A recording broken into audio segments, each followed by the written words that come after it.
Hello students, welcome back to my YouTube channel MU learning point, जहां पे आपको मिलता है मुंबई यूनिवर्सिटी से related graduation and post graduation जितने भी आपके सब्जेक्ट हैं उसको syllabus, paper pattern and most important questions की वीडियो विद पीवाईक्यू। क्लियर नहीं? और जो प्रैक्टिकल सब्जेक्ट है उसके लेक्चर्स भी चैनल पे देखने मिलते हैं, चाहे मैं साइंस की बात करूं, कॉमर्स या फिर आर्ट वाले बच्चों की बात करूं, मतलब बीए, बीकॉम, बीएससी एंड साथ में एमकॉम, एमए एंड एमएससी की इंफॉर्मेशन इसी चैनल पे देखने मिलती है। और आज बात करने वाले हैं एमकॉम सिम 3 एनईपी 2020। एक सब्जेक्ट है बच्चा कॉर्पोरेट फाइनेंशियल अकाउंटिंग। क्लियर है कि नहीं? उसके प्रीवियस ईयर क्वेश्चन पेपर और पहला जो क्वेश्चन पेपर 25 में जो पहला पेपर हुआ था, जब से एनईपी अपना अप्लाई हुआ है 25 का पेपर। और ध्यान से सुनो, जितने भी प्रैक्टिकल सब्जेक्ट होते हैं, अगर उसका PYQ syllabus and paper pattern अगर आपको परफेक्ट आइडिया है, पता है, पीवाईक्यू एनालिसिस करो, उसके बाद मेरे सजेशन से भाई मोस्ट इंपॉर्टेंट क्वेश्चंस की वीडियो देख लो ना, उसके बाद एक परफेक्ट आइडिया आपको लग जाता है कि सर कितने नंबर ऑफ चैप्टर्स किया, कितने उस चैप्टर के अंदर कौन कौन से टॉपिक्स हमें करना चाहिए, ताकि हम एक बेस्ट स्कोर कर पाए। क्योंकि जब से प्रैक्टिकल सब्जेक्ट आया है और एनईपी जब से आई है, तब से हर एक प्रैक्टिकल सब्जेक्ट में टारगेट है बच्चा 50 आउट ऑफ 50 एक्सटर्नल में हर एक बच्चे को मिल सकता है, अगर वो सिस्टमेटिक जाता है तो। क्लियर नहीं? क्योंकि यहाँ पे ऑब्जेक्टिव्स नहीं है, शॉर्ट नोट्स नहीं है, कंप्लीट प्रैक्टिकल कॉन्सेप्ट है। ये बहुत बड़ा एडवांटेज है आप सबके लिए। तो चलिए स्टार्ट करते हैं आज की क्लास।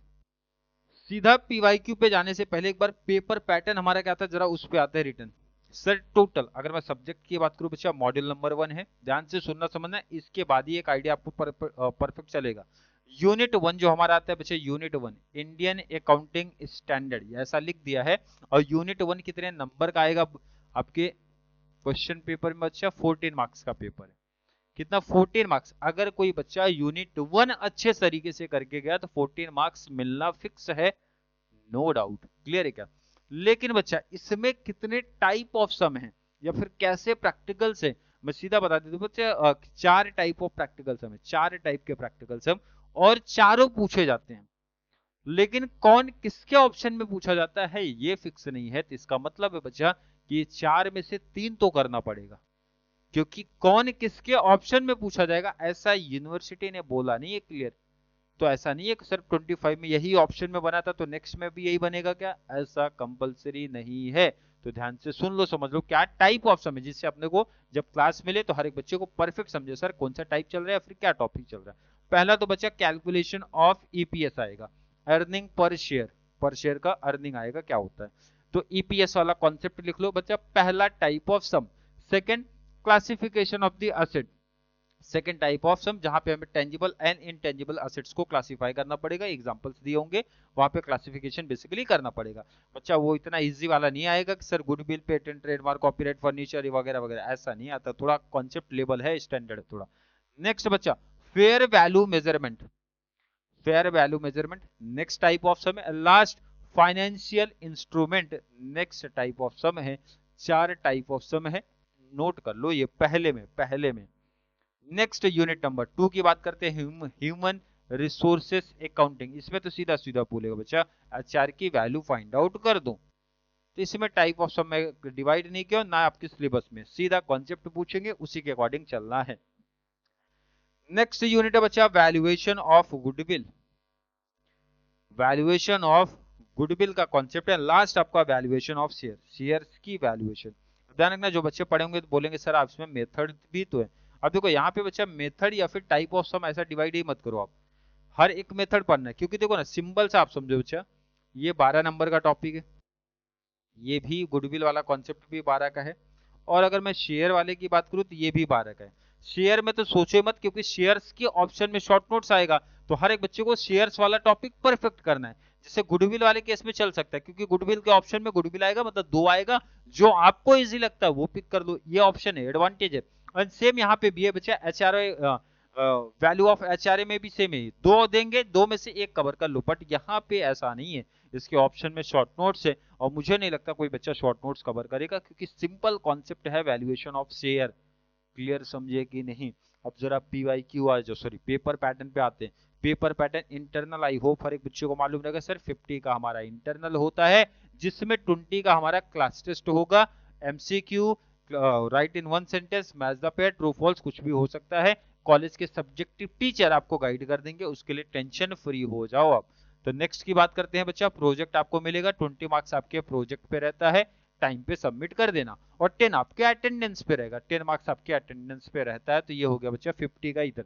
हम आज कंप्लीट बात करेंगे कि जो अकाउंटिंग में थोड़ा सा अच्छे बच्चे हैं, टारगेट रख लो कि सर 50 आउट ऑफ 50 हमें चाहिए, 50 आउट ऑफ 50 हमें लाना ही लाना है, ये टारगेट रख लो बच्चा कि ये 50 हमें चाहिए।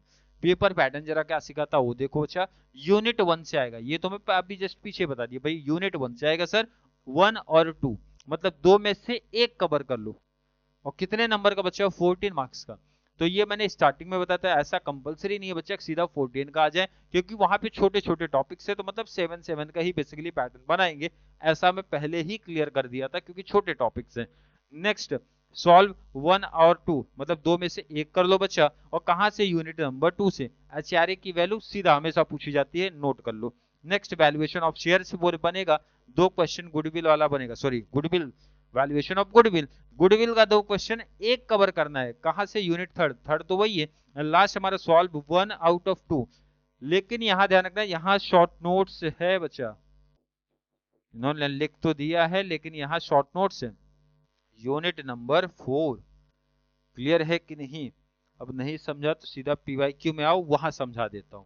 चलो पहला आते हैं, देखो 25 का पेपर मैंने मेंशन कर दिया है, यूनिवर्सिटी क्वेश्चन पेपर, कोई मॉडल पेपर नहीं है बच्चा, 25 में यही पेपर आया था। अब जरा ध्यान से सुनो समझो, यूनिट 1 पहला क्वेश्चन कहां से आएगा बच्चा, यूनिट 1, यूनिट 1 में कितने टाइप ऑफ सम सिखाया था बच्चा, 4 टाइप के सम मैंने लिखाया था वहां पे। अब जरा देखो ना, कितने तो डायरेक्टली देखते ही पता चल गया सर ये टाइप ऑफ सम है। देखो ना, कैलकुलेट ईपीएस, देखो ना ईपीएस वाला आ गया,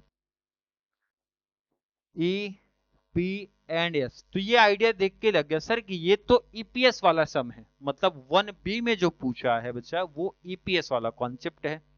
क्लियर, समझ में आया? नेक्स्ट जरा देखो, 1A को भी थोड़ा साइड रखो, क्यों साइड रखो ना, देखो ना जैसा मैंने नाम से ही पहचान करवा दिया था। अगर मैं 1 ऑप्शन वाले की बात करूं, सॉरी बी वाले की, classify the following assets as tangible और इनटेंजिबल, तो क्लासिफिकेशन ऑफ असेट्स वाला पार्ट है, दिख रहा है ना बच्चा, क्लासिफिकेशन ऑफ असेट्स वाला, देखो ये वाला दो तो नो डाउट एकदम इजीली सर पहचान में देखते हुए आपने बताया था, ये पहचान में ही आ गया। और उसके जस्ट ऊपर आओ ना जरा, fair value final fair value, तो फेयर वैल्यू करके भी दिया, बोला था एक टाइप, फेयर वैल्यू करके भी एक टाइप है, ये भी मेंशन किया था। सिर्फ पहला आई थिंक 1A कोई बच्चा नहीं पहचान पाया कि सर 1A क्या है। अब इसको भी बहुत पहचानना भी नहीं, क्योंकि हमारे क्लासेस भी तो आने वाली है भाई, लेक्चर्स भी अपलोड होगा तो वहां पे डिटेल्स बात होगा।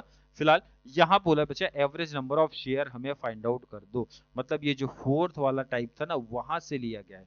अब यहाँ पे ध्यान से सुन लो, समझ लो, सर जो हमारा पेपर होने वाला है एग्जैक्ट ऐसा ही रहेगा क्या, इसके ऑप्शन में यही बनेगा, ऐसा कंपलसरी नहीं है बच्चा, यही चीज मैं समझा रहा हूं आपको। 4 टाइप ऑफ सम है, तो हमें बच्चा 3 तो एकदम परफेक्ट ही करना है, 3 एकदम परफेक्ट, ताकि यूनिवर्सिटी हो सकता है आप ऐसा करके जाओ तो ये ईपीएस वाले को यहाँ शिफ्ट कर दे, इसको ऊपर ले ले, तो भाई किसको भी शिफ्ट करे, हमारा एक एडवांटेज है कि नहीं, 2 क्वेश्चन कवर होगा। क्योंकि अगर हम 1A कवर कर रहे हैं यहाँ से, 1A अगर कवर कर रहे हैं बच्चा, तो हमें 1B ही कवर करना है, ये तो पता ही होगा, क्योंकि 7 + 7 तभी मिलेगा 14। अगर किसी बच्चे को स्क्रीनशॉट लेना है तो ले लो।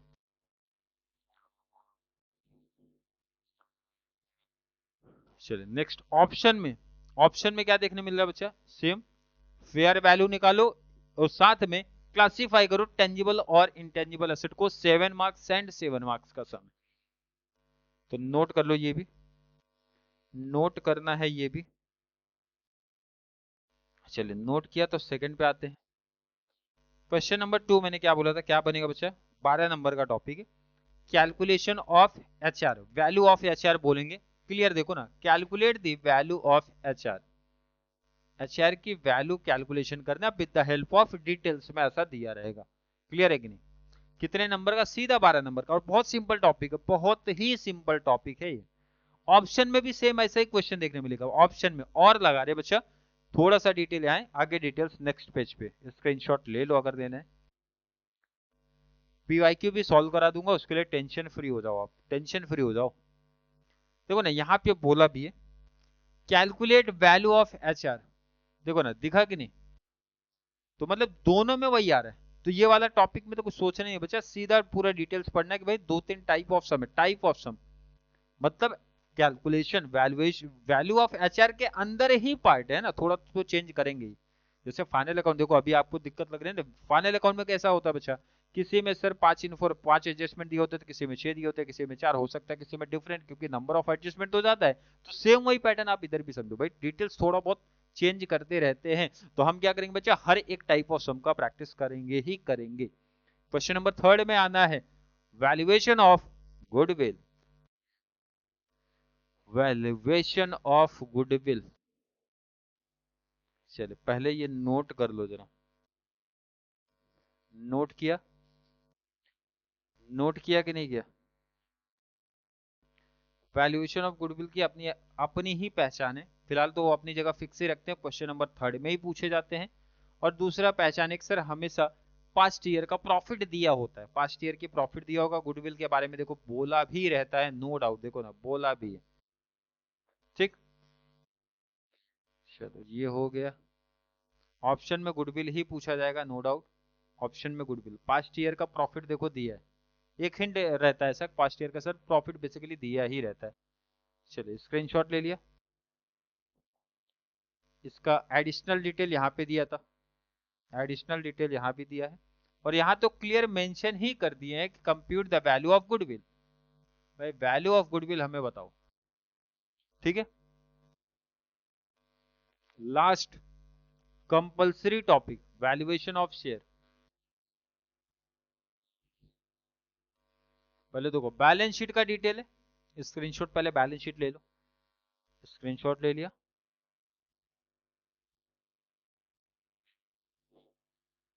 चलिए अब बच्चा बोलेगा सर वैल्यूएशन ऑफ गुडविल में भी आपने बोला था पास्ट ईयर का प्रॉफिट है, वैल्यूएशन ऑफ शेयर में भी पास्ट ईयर का प्रॉफिट है, बट टेंशन नहीं लेना। पहली पहचान कि सर ये क्वेश्चन नंबर 4 में ही आएगा।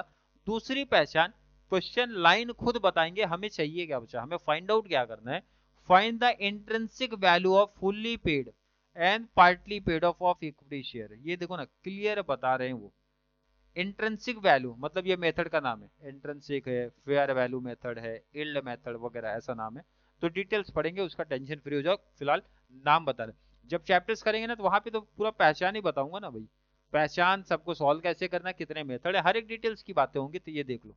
ऑप्शन में क्या मिल रहा है बच्चा, देखो यहाँ पे शॉर्ट नोट्स, इसीलिए मैंने बोला था कि भाई valuation of goodwill come prepare है तो भी चल जाएगा, क्योंकि दो दिन मिलेगा, दो में से जो इजी है वो पिक कर लो। लेकिन वैल्यूएशन ऑफ शेयर के केस में ऐसा नहीं है, इसीलिए इस टॉपिक पे ज्यादा काम करना है, क्योंकि इसके ऑप्शन में क्या मिल रहा है बच्चा, शॉर्ट नोट्स, और शॉर्ट नोट्स कोई बच्चा लिखना नहीं चाहेगा, क्योंकि शॉर्ट नोट देखो ना प्रैक्टिकल जितनी जल्दी हो जाएगा उतनी जल्दी तो बच्चा ये नहीं होगा शॉर्ट नोट्स। सेकंड, प्रैक्टिकल अगर परफेक्ट राइट गया, क्योंकि इजी टॉपिक से मैंने बार बार मेंशन किया, वैल्यूएशन ऑफ शेयर्स बहुत ही सिंपल टॉपिक है, तो भाई इसमें आउट ऑफ मिल जाएगा, यहाँ आउट ऑफ नहीं मिलेगा। तो दो पॉइंट तो ऐसे ही काउंट करवा दिया। क्लियर है कि नहीं, आई थिंक हर एक बच्चे को PYQ से बेनिफिट मिल रहा है, क्लियर है कि नहीं। फिर भी किसी बच्चे को कोई डाउट्स, कोई कंफ्यूजन, कोई प्रॉब्लम, कोई टेंशन सा फील हो रहा है तो जल्दी से नीचे कमेंट में ऐड कर दो, या फिर कॉन्सेप्ट क्लियर है, वीडियो आपको थोड़ा सा भी हेल्पफुल लग रहा है तो वीडियो को ज्यादा से ज्यादा मुंबई यूनिवर्सिटी वाले बच्चों को जरूर शेयर करें, ताकि उनको इस चैनल से इसी तरीके की कंप्लीट बेनिफिट मिल सके। चलिए मिलेंगे अगली क्लास में, तब तक के लिए थैंक यू सो मच।